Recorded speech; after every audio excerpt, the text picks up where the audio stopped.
Hai Sobat Jernih Hijau, selamat datang kembali di channel Jernih Hijau dalam konten Bertahan Hidup. Kisah ini adalah kisah tentang mereka yang memiliki jiwa-jiwa yang tangguh. Minggu pagi 26 Desember 2014, bencana dahsyat gempa dan tsunami menghantam Aceh. Sebanyak 200.000 lebih warga menjadi korban. Setengah juta lainnya kehilangan tempat tinggal. Peristiwa itu diperingati saban tahun di Aceh, sambil belajar menguatkan pengetahuan siaga bencana. Aceh kini menurunkan laporan khusus sepanjang Desember 2019 sampai dengan 2020 tentang kenangan para penyintas, kesiagaan, lokasi yang remuk, rekonstruksi, sampai kebangkitan warga setelahnya. Ini hanyalah salah satu dari ribuan kisah. Kisah Fauziah di gulung tsunami Aceh. Fauziah Basyariah beraktivitas seperti biasa di rumahnya di Gampong Lampulo, Kecamatan Kuta Alam, Kota Banda Aceh. Minggu pagi 26 Desember 2014, gempa berkekuatan 9,2 skala Richter kemudian mengguncang tanah Seulanga pukul 07.59 waktu Indonesia Barat. Suasana panik. Perempuan itu bergegas keluar dari rumah bersama 5 anaknya, sementara sang suami pergi ke pelabuhan ikan Lampulo, tempat ia biasa bekerja. Gempa berlangsung lama, terlebih lindu susulan yang terus melanda. Fauziah dan anak-anaknya berada di jalanan depan rumah. Saat masih di jalan itu, Fauziah mendengar orang berlari dari arah laut sambil berteriak-teriak, "Iye, laut dia!" Yang artinya, air laut naik, air laut naik, kenang Fauziah. Kini Fauziah yang bangkit berbisnis setelah tsunami. Gampong Lampulo berada di garis pantai. Rumah Fauziah berjarak ratusan meter dari laut. Sebagian warga Lampulo bekerja sebagai nelayan atau buruh di pelabuhan ikan. Kembali lagi ke masa itu. Suasana sangat panik. Orang-orang berlari sambil berteriak. Fauziah melihat selokan di pinggir jalan mengalir air hitam pekat. Lalu dari arah laut tsunami datang menerjang apa saja yang ada di depannya. Kejadian itu begitu cepat.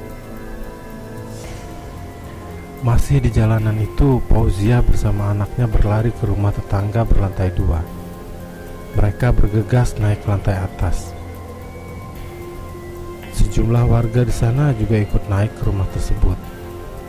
Air laut yang dikirim gelombang tsunami terus meninggi hingga mencapai lantai 2 tempat mereka berada. Fauziah dan anaknya lalu mencoba menjebol loteng. Mereka lalu naik ke atas loteng dan berdiri di kerangka besi loteng.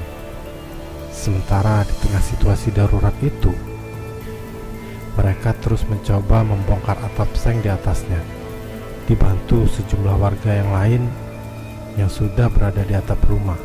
Fauziah berhasil melepaskan seng hingga mereka bisa keluar dari loteng menuju bagian atap. Tiba-tiba dengan tak terduga, sebuah kapal nelayan tertambat di sisi lain atap rumah itu. Kapal yang menyelamatkan Fauziah dan beberapa warga lainnya menjadi monumen mengingat tsunami di Lampulo, Banda Aceh. Kapal kayu itu sepanjang 25 meter dengan lebar 5,5 meter. Kapal nelayan yang biasa ditambatkan di pelabuhan Lampulo. Hari itu terombang-ambing di atap rumah warga. Sementara gelombang tsunami masih terus menerjang. Fauziah dan anaknya lalu naik ke kapal tersebut bersama sejumlah warga yang berada di atap rumah. Di dalam kapal itu mereka mendapati seorang pekerja kapal yang masih tertidur. Dia tidur, ketika bangun dia terkejut melihat orang sudah banyak di atas kapal. Saya tanya, "Kamu tidak sadar ada gempa?" Dia menjawab, "Katanya di dalam kapal kan biasa digoyang ombak." Selain Fauzia dan anaknya, ada warga lain yang turut menaiki kapal tersebut. Jumlahnya sekitar 59 orang di kapal. Mereka bertahan di sana hingga sore hari, setelah meyakini air tsunami telah surut ke laut. Dari pagi itu kami tidak makan apa-apa. Kami bertahan dengan mencari makanan yang hanyut. Ada kelapa, kami minum ramai-ramai, kata Fauzia.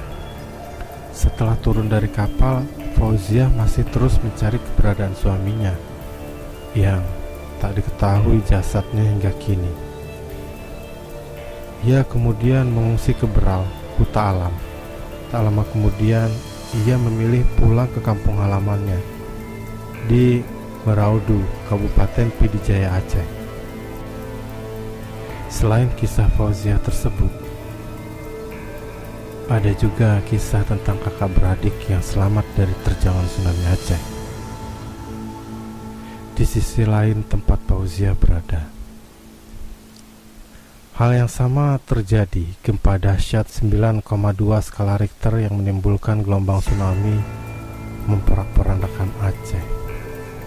Seperti yang dituturkan kakak beradik Noni Delvina dan Nina Delvina, dua di antara korban selamat tsunami yang menggulung tanah Rencong pada Minggu pagi 26 Desember 2014. Nina menggambarkan suasana usai gempa menguncang. Sesaat sebelum tsunami menerjang desa mereka di Lokhna, Kabupaten Aceh Besar, Provinsi Aceh. Ia pun menuturkan kembali ganasnya terjangan tsunami dan perjuangan untuk menemukan sang kakak, Noni. Setelah gempa bumi, tetangga dan orang-orang yang melintas memandang kami dan mengatakan, "Tidak perlu panik, gempa terjadi, ini akan tenang kembali," kata mereka.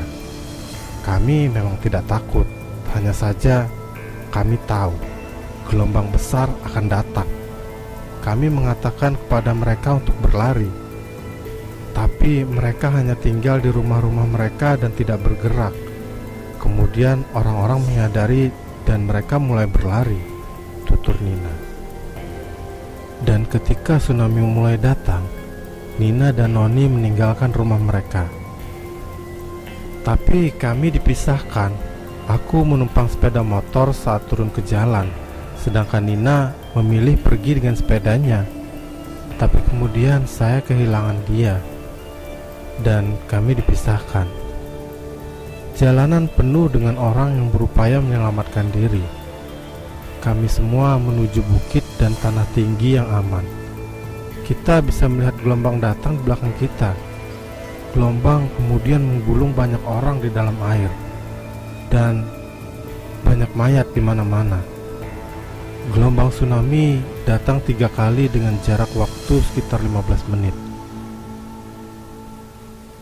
Inilah yang membuat begitu banyak orang tidak dapat bertahan.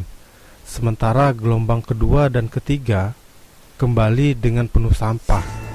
Hanya saja tidak sekuat gelombang yang pertama, yang suaranya seperti helikopter, bunyinya sangat keras.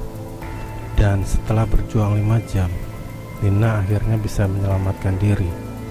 Ia terseret ke lantai 2 sebuah bangunan, sehingga dapat beristirahat dan berdoa. Selanjutnya Nina menuju bukit dengan berenang. Nina akhirnya bertemu dengan Noni setelah 2 hari. Kami sangat lega dan bahagia. Kami beristirahat dan kemudian harus menemukan Mama dan Nona, adik saya. Orang-orang mengatakan bahwa kita harus tinggal di sini karena aman. Tapi kami harus menemukan mereka. Kami tahu ada bukit-bukit lain di tempat-tempat yang tinggi. Jadi kami memutuskan pergi menemukan mereka. Namun perjuangan dan harapan kakak beradik tersebut menemukan ibunda beserta adiknya kandas. 2 anggota keluarga tercinta mereka itu turut menjadi korban meninggal dalam bencana dahsyat menerjang sebagian besar Aceh. Kegigihan perjuangan Nina dan Noni memang mengharukan. Mereka tak kenal lelah untuk menemukan anggota keluarganya. Bahkan saat tsunami menerjang, keduanya berenang sekuat kemampuan untuk menyelamatkan diri. Kami dulu peselancar. Kami berdua mencintai pantai. Kami memahami air dan bisa berenang. Meskipun demikian, saya masih mengingat saat-saat mengerikan ketika berenang di tengah gelombang tsunami. Berenang melalui tubuh manusia dan sampah. Berselancar di laut tidak ada itu semua, dan air laut bening.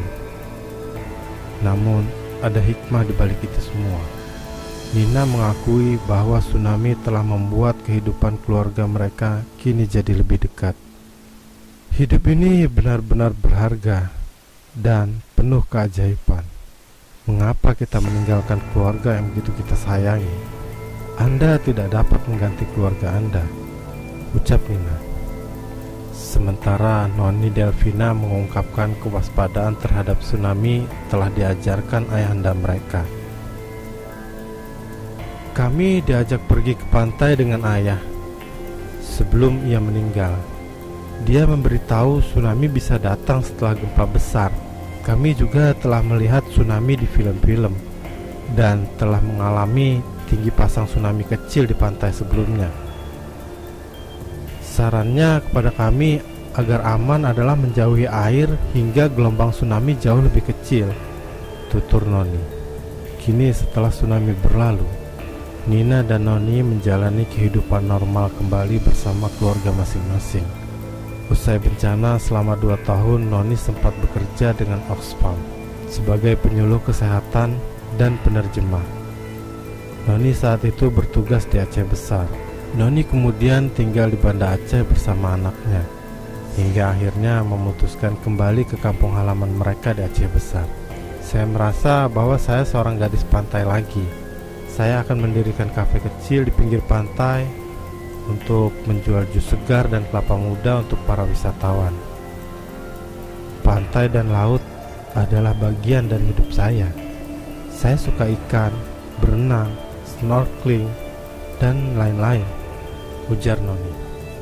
Walau demikian, Noni terkadang khawatir, terutama karena gempa masih terjadi secara teratur.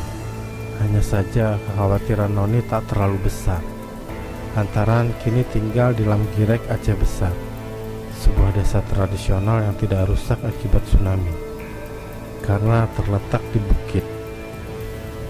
Kendati fasilitas desa tersebut tidak sebagus seperti di Loknga, di mana mereka memiliki fasilitas air dan jalan yang baik. Demikian kisah Noni dan Nina, kakak beradik yang termasuk sebagai korban tsunami Aceh, yang mampu bertahan dan memulihkan kembali kehidupannya, terutama setelah mendapat bantuan yang tepat dalam tahap awal terjadi bencana. Dan merujuk hasil penelitian Oxfam terungkap, kemurahan hati banyak pihak di dunia untuk menolong masyarakat yang terkena bencana tsunami Aceh pada tahun 2014 memang telah menyelamatkan banyak nyawa dan berdampak pada kemampuan masyarakat untuk kembali pulih dalam jangka waktu yang panjang. Hikmah yang saya ambil dari cerita ini adalah pahami alam, terus belajar, dan jangan pernah menyerah. Setiap orang berhak untuk mempertahankan hidupnya. Bagaimana pendapat kalian? Tulis di kolom komentar.